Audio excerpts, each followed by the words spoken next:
In his latest work, Kaku says that for humanity to have a long-term future, we must ultimately leave Earth.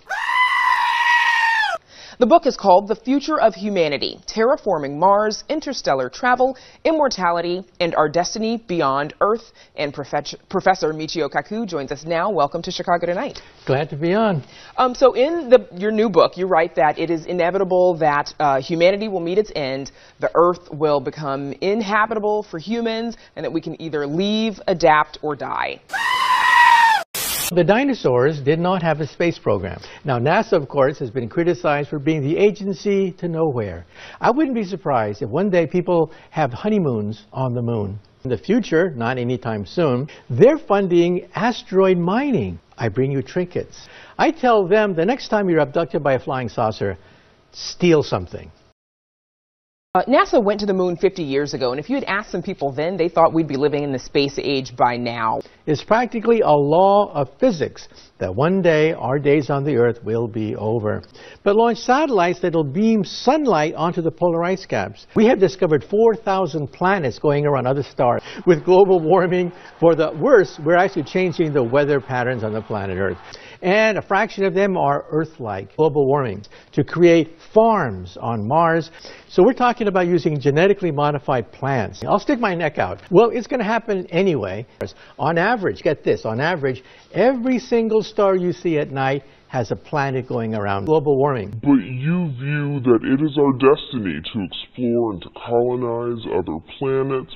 If you're in the forest, do you go to the squirrels and deer and try to talk to them? Humans could just blow the whole thing open. And he has a fleet of rockets. The 2 booster rockets came back to Earth. Global warming. We have a space program. These are political problems like global warming. I bring you trinkets. We may have a traffic jam. A traffic jam over the moon. Mars once had an ocean the size of the United States of America. We can terraform Mars for the better. And lakes flow freely on the surface of Mars. We could create a Mars base. It was free because it was paid for by Elon Musk. So you have bragging rights afterwards. Then Mars. If we do detect signs of life beyond Earth, especially intelligent life, how will that change us? Global warming. That was the moon rocket that blasted off from Cape Canaveral for free. Totally. And these rockets are reusable. However, to go to Mars, the Indians did it with $70 million.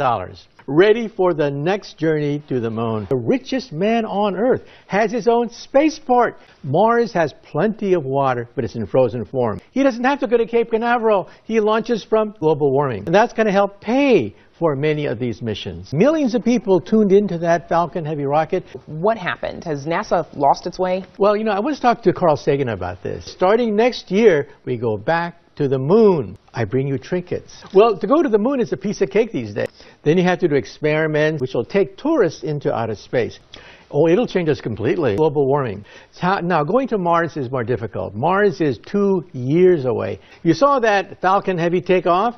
I bring you bees. I give you nuclear energy. Take me to your Ant Queen. 9 months to go to Mars. And how much did it cost taxpayers? Nothing. That's how much water Mars had. Well, now we're going to have reusable rockets, compliments of Elon Musk. And that'll give us an insurance policy, just in case something bad happens. I bring you trinkets. A 2-planet species, because we have to have a settlement there in case something bad happens to the planet Earth. Global warming. Meteorite impacts.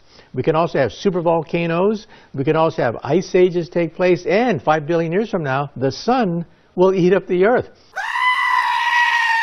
And that's why we want to make sure that humanity survives all these disasters. Global warming. So we don't have to ship food to the astronauts. They can grow food with genetically modified plants. 3 days to the moon.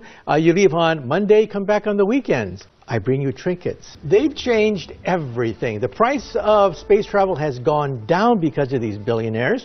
No, what happened was the Cold War was over, and we forget the cost of space travel back then. The NASA budget was 5% of the total federal budget. I think the aliens are out there. I get a lot of emails from people that say that they've been abducted by flying saucers, so they've met the aliens. I bring you trinkets.